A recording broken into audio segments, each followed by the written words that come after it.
ګران دوستانو تورستان بیا ورخطا دي تورستان بیا هم غواړي چې د بازي حکومت رامنځته کړي د خپلې مات څخه بیریږي تورستان بیا هم د افغانستان حکومت ته اخطار نور کوي افغانستان حکومت غواړي تر فشار لاندې ونیسي تر څو چې بیا موقت اداره رامنځته کړي او یا هم دغه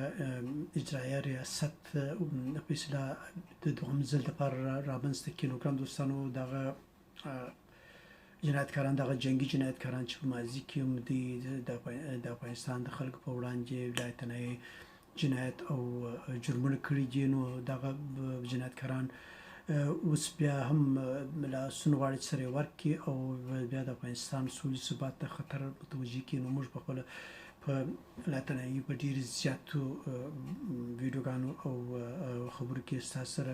د دې باره کې د خپل نظریات شریک کړي دي او موږ د افغانستان د حکومت څخه په ماضي کې غوښتنه کړې وه چې هغه قومندګانې هغه پوځ او پولیس چې رامنځته سوي دي او د افغانستان ارمان هم دغه و چې دغه پوځیان باید په اول قدم کې داخلي دښمنان په وړاندې په زغرده عمل وکړي او دغه پخواني مجاهدین هم نهاد مجاهدین د درواغو مجاهدین په اصطلاح چې هر وخت افغانستان د بې ثباتۍ او د ګواښ سره مخامخ کړي دي او هر روزه د افغانستان مرکزي حکومت د دې ګواښونه او تهدیدي ګواښ ورته متوجه کوي نو موږ په خپل د حکومت څخه غوښتنه کړې وه چې دغه خلکو سره باید په جدي عمل باید وشي تر څو چې د افغانستان دپاره د افغانستان د سولې او ثبات لاره صافه شي او د افغانستان حکومت د خارجي تورستانو په وړاندې چمتووالی ولري او دا خپله مبارزه په صحیح توګه سره مخ ته بوځي ولې د افغانستان حکومت په دغه نه دی توانېدلی او د افغانستان حکومت برخلاف هر وخت د مصلحتو په اساس باندې دا ټول مسایل مخ ته بیولي دي او هغه جنګي جنایتکاران سره بیا هم مصلحتونه او مشورې کړي دي او د مشورو او مصلحتو په اساس دولتي چوکیانې او دولتي پوستونه سیاسي پوستونه رامنځته کړي دي چې د افغانستان د خلکو سولې ته ګټه نه کوي د افغانستان ثبات ته ګټه نه کوي دغه هر وخت د افغانستان د سولې او ثبات په وړاندې یو غټ ګوزار دی نو ګران دوستانو موږ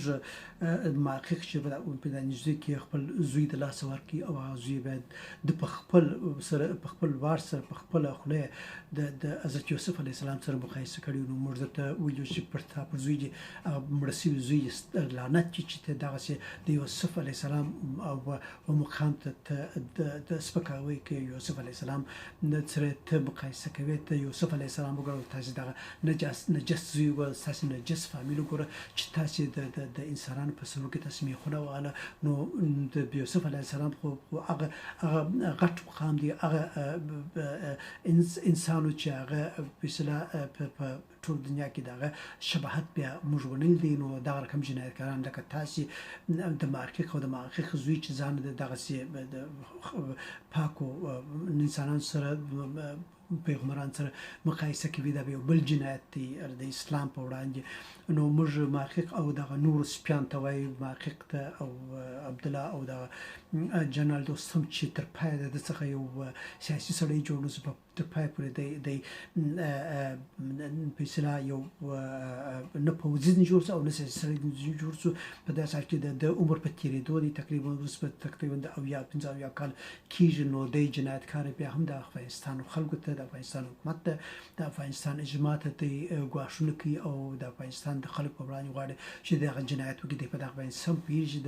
د کړنې دا اوس د افغانستان د خلکو په وړاندې هېڅ نه وه دا تاثیرګذاره نه دی او د افغانستان خلک به دغه رقم سپیان په هېڅ صورت سره بیا د افغانستان په اجماع کې ونه مني د افغانستان په نظام کې به ونه مني نو دوی په خپله اقبال سره په خپل وخت ضایع کوي او د افغانستان د خلکو لپاره ځانونه دوی شرموي موږ په دغه متیقن یو چې د افغانستان پوځ او پولیس او دغه زموږ امنیتي ارګانونه به هم دغه رقم سپیان د اجازه نه ورکوي چې د افغانستان سوله او ثبات ته ګواښ سره مخامخ کړي څنګه تاسې ګورئ ګران دوستان د افغانستان خارجي دښمنان دغه سپسپیان ته ویل سوي لکه پاکستان او ایران او دغه نور خلک چې په افغانستان کې جګړه کوي لکه داعش او طالبان دا نور هغه ټول منځوي سوي هغه ټول مات سوي دي نو دا رقم دا کوچني سپیان لکه محقق او یا عبدالله او یا دوستم بنو کم ځای ونیسي وړاندوسانو دی په خپل ځامن شوي دی په خپل د افغانستان د خلکو ته غواړي چې په ثبوت ورسي چې دوی څومره د خارجان لپاره مزدوران د خارجان لپاره دی نوکران دي د خارجانو لپاره اجنټان دي دا خو د افغانستان خلک په سي توګه سره پیژني چې دغه سپیان هر وخت د افغانستان د پیشرفت پړاو دي د ګواښ سره مخامخ کړي دي هر وخت دی دغه د شمال سپیانو لکه هغه کلکاني او هغه سقاو دغه نور په تاریخ اردو کې د افغانستان د پیشرفت صد او خنډ ګرځېدل دي دا د افغانستان خلکو ته معلومه ده او د افغانستان خلک اوس دوم د اندازې پر راوښتي وي چې بیا به دغه رقم سپیان د نور اجازه ورنکړي چې د افغانستان د پیشرفت پرمختګ دغه خنډ وګرځي او دی به د افغانستان د خلکو خوا څخه ځپل کېږي نو نور ستاسو سلامتي غواړم خدای جوړ ساتي سلامت اوسئ ژوندی پرې افغانستان